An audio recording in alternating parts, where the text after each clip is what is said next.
Bienvenidos a esta nueva entrevista, nueva conversación en Litoral Press TV. Usted ha visto los diferentes temas internacionales que hemos abordado en estas conversaciones. Hemos hablado recientemente de la figura del presidente de Estados Unidos, Donald Trump, la figura de Vladimir Putin, que asume también un nuevo periodo, también ha estado en estas conversaciones. Pero hoy día queremos hablar del hombre que está atrás y del papel que juega el país que representa, Xi Jinping y China en el siglo XX. Lo haremos junto al analista político, cientista político, politólogo Henry Zaldivar, que nos acompaña el día de hoy. Henry, bienvenido. Muchas gracias por invitar.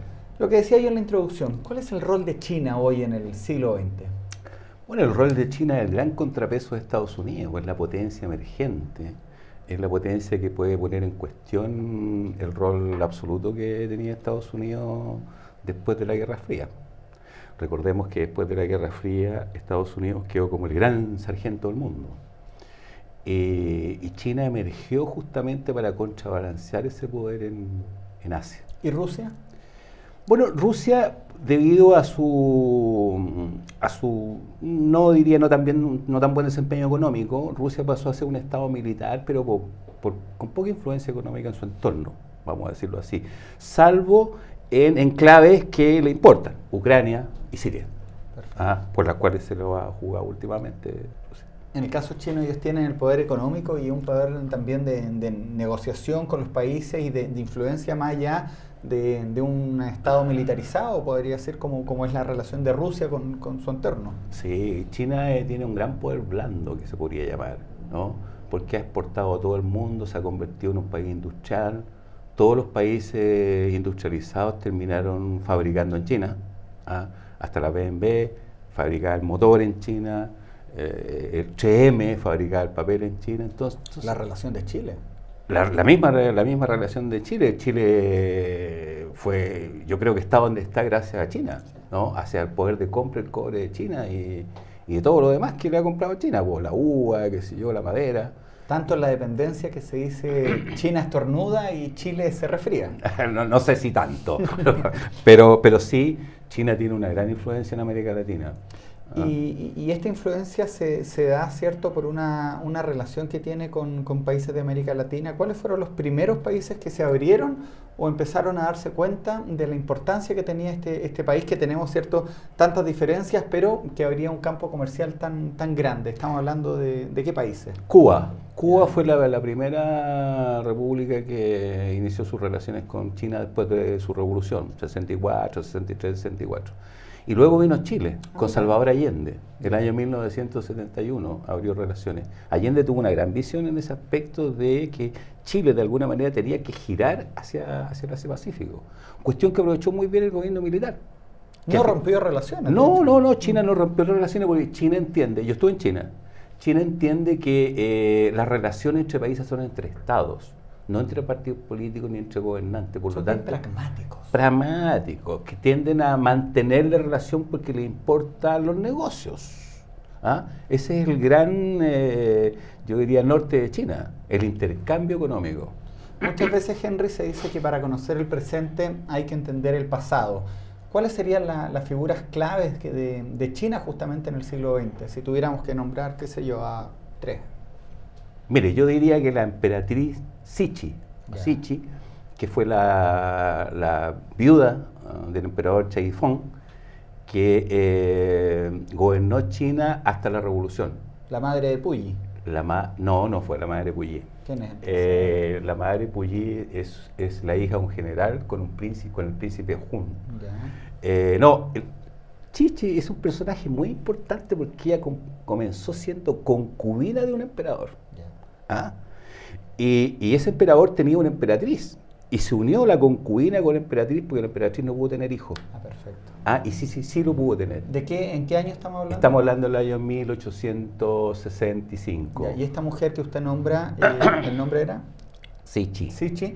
¿Cuál es el rol que juega para nombrarla dentro de la figura influyente de la China de los últimos años? Mire, yo creo que ella gobernó en la sombra desde que su hijo asumió como emperador.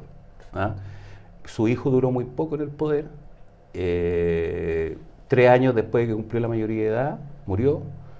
Cixi nombró a su sobrino saltándose todas las reglas de sucesión imperial, nombró a su sobrino, que también lo ayudó a gobernar desde la sombra, luego le dio un golpe de estado a su sobrino, se hizo con las riendas del poder de nuevo, y después nombró heredero a Puyi, que no pudo acceder al poder como se sabe. Pero es una figura política monumental, Sichi, que domina toda la China pre-revolucionaria. Bueno, después viene la revolución, me imagino que ya nombraba. No, después vino la República. Exacto. Después vino Sun Yat-sen, sí, que fue el primer presidente de la República. Y en esa República se incubaron los dos bandos que posteriormente se van a enfrentar en China, que son los nacionalistas, el Kuomintang y el Partido Comunista. O sea, el Kuomintang dirigido por Chiang Kai-shek. Que luego se van a Taiwán. Exactamente, y luego el Partido Comunista dirigido por Mao. Tenemos a Sichi entonces como primera figura histórica. Sí. Segunda, si tuviéramos que elegir de a tres. Sí, yo diría que la segunda figura es Mao. Porque Mao le cambió la cara a China. Mao expulsó al extranjero de China, cosa que no estaba claro con Chiang Kai-shek porque era apoyado por Estados Unidos, qué sé yo. Entonces, y era muy importante la presencia extranjera en China porque los extranjeros dominaron a China casi por un siglo. Los ingleses, los franceses, los alemanes, los holandeses, todos se fueron a meter a China porque todos querían un pedazo de China. Pregúntenle a los portugueses y a los portugueses también, efectivamente. Macao. Entonces, Mao en realidad erradicó la presencia extranjera en la China continental y logró construir su sistema. Hasta el día de hoy. Sí, yo no diría, y ahí viene la tercera figura. Y la tercera figura que yo creo que le cambió la cara a la revolución y qué sé yo, y le dio un giro espectacular, porque pensemos que China era pobre en los 50 y en los 60, y el que le dio giro espectacular fue Deng Xiaoping, con su famosa frase, no más disputa ideológica, lo importante es que el gato case ratones, no importa el color del que sea. O sea, lo mismo, el color del gato, lo importante es que case ratones. Exacto, ese pragmatismo de Deng fue el que revolucionó la China que vivimos ahora. Claro, y el padre de la China que vivimos ahora es Deng. Exacto, usted habla justamente la emergencia de China como una política o como una potencia global, principalmente, usted hacía la diferencia, Henry, con Rusia, decía el poder económico, pero es cierto, hace 50 años China era pobre. Sí. Por más que tenía un tremendo potencial, no tenía, y eso es justamente el que le da ese salto que hoy día vemos cuando hablamos de China, es prácticamente industria. Efectivamente, en la década del 50 China era pobre y pertenecía a los países no alineados. Estaba en aquella época Mao, en Indonesia estaba Sukarno, en Egipto estaba Nasser, y todo eso conformaba una especie, sino una asociación de países no alineados que decían que no estaban en ningún bando, ni en el bando soviético ni en el bando norteamericano. A tal punto que las mismas Naciones Unidas en el Consejo de Seguridad primero consideraban a Taiwán y luego China era algo tan sobresaliente en todo sentido de tamaño, de comercio, que tuvieron que sentarlo a ellos en el Consejo de Seguridad. Sí, pues, debemos a Kissinger, ¿no? Esa nueva política de Estados Unidos hacia China y el gobierno de Richard Nixon. Con el ping-pong. Efectivamente. Ahora, lo decía yo y aparecía en la introducción, el nuevo rol de Xi Jinping, el actual mandatario de China, que también ha sido hace poco reformada la constitución para tener una elección prácticamente indefinida. ¿Cuál es el rol de Xi Jinping hoy en la China actual? Xi Jinping es el líder supremo. Pero Xi Jinping en realidad la gracia que tiene es que él recoge en su discurso todos los hombres que han sido importantes en China en la revolución. Recoge a Mao, el sentido de la revolución. Recoge a Deng, el sentido del pragmatismo, la importancia de la economía. Recoge a Jiang Zemin con esta idea de la triple representatividad, que es lo que tiene que representar el nuevo Partido Comunista. Y recoge a Hu Jintao cuando dice que habla del desarrollo como un concepto científico. Entonces dice, todas estas teorías las incorpora Xi Jinping a su liderazgo, de tal manera que todos los sectores, todas las sensibilidades se sienten allí representadas. Diferente a lo que pasó con la Rusia después de la caída de la URSS, donde Boris Yeltsin y Gorbachev, ¿cierto?, hacen como un borrón y cuenta nueva, y acá nunca hubo Unión Soviética, nunca estuvo Stalin, nunca estuvo Lenin, y prácticamente se olvidan de todo y comienza una nueva Rusia que ahora de alguna manera Putin está tratando como de resurgir ese orgullo ruso que durante mucho tiempo se trató de olvidar. Es verdad, hay algo parecido, pero quizás el error de Gorbachev consistía en que sus reformas no fueron aplicadas gradualmente como las aplicó Deng. ¿Ah? Y primero, Deng lo que hizo fue una apertura económica, no una apertura política. Y quizás el error más grande en Rusia haya sido tener una apertura política y después una apertura económica. ¿Ah? Entonces, China, que aprendió de la experiencia soviética, no aplicó la misma receta. Y por eso yo creo que le fue tan bien. Tenía un precedente ya, que es que a la Unión Soviética le había ido mal, ¿no? Entonces ellos aprendieron de eso y ellos lo hicieron muy bien. Ahora, ya para comenzar la parte final de la entrevista y acercar este tema a la América Latina, usted me mencionaba los países que primero se abrieron a la economía china. Cuba en el 65, su revolución fue el 59, Salvador Allende el 71. Actualmente Chile hoy depende bastante de China. Bastante, con temas como el cobre que mencionábamos, sí, o temas más políticos como no recibiendo la presidenta Bachelet en su primer mandato al Dalai Lama, porque era también una presión de China potente que este personaje que quiere independizar el Tíbet no fuera recibido por parte del Estado.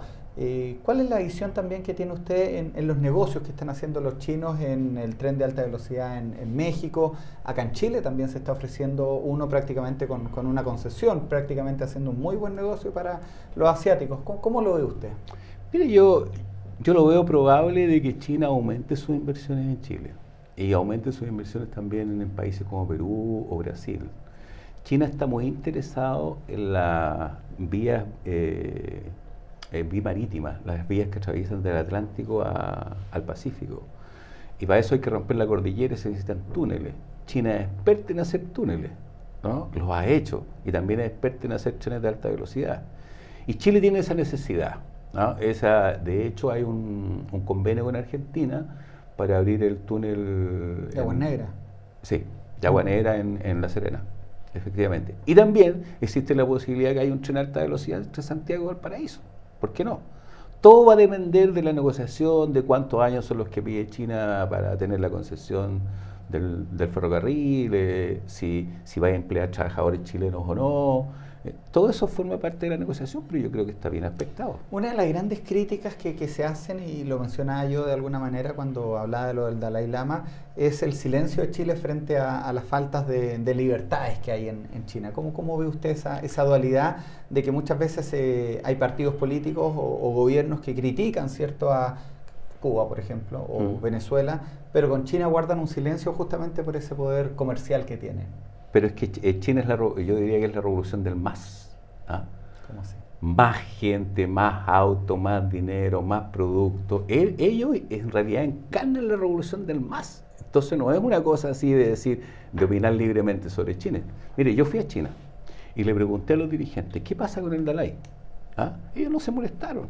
Me dijeron que el Dalai era un título que concedía el emperador chino, ¿no?, a un hombre religioso del Tíbet que practicaba esta cierta religión llamada lamaísmo, pero que el título era concedido por el emperador chino.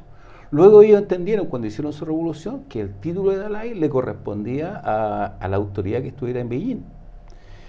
Pero me dijeron que el Dalai no entendió esto, sino que el Dalai trató de crear un territorio propio, ¿no? Trató de autonomizar el Tíbet. Y eso ellos lo consideraban impropio de un hombre religioso. Por lo tanto, y no creyeron, sino que entendieron que el Dalai se había convertido en un líder político y fueron a por él, como dicen los españoles, ¿no? Y bueno, y el Dalai arrancó a la India, como se sabe. ¿Y la relación con Taiwán? Que se me estaba quedando ahí en el tintero, porque Taiwán también es la otra China no reconocida por muchos estados. Hace poco se juntaron, tengo entendido. Sí, bueno, son las primeras conversaciones. Sí, Xi Jinping ya lo ha dicho. Xi Jinping ha dicho que ha persistido en esto de que una China, dos sistemas. ¿Ah? Ellos piensan... O sea, ¿en Taiwán se podría hacer algo como lo que tienen en Hong Kong? Efectivamente, claro.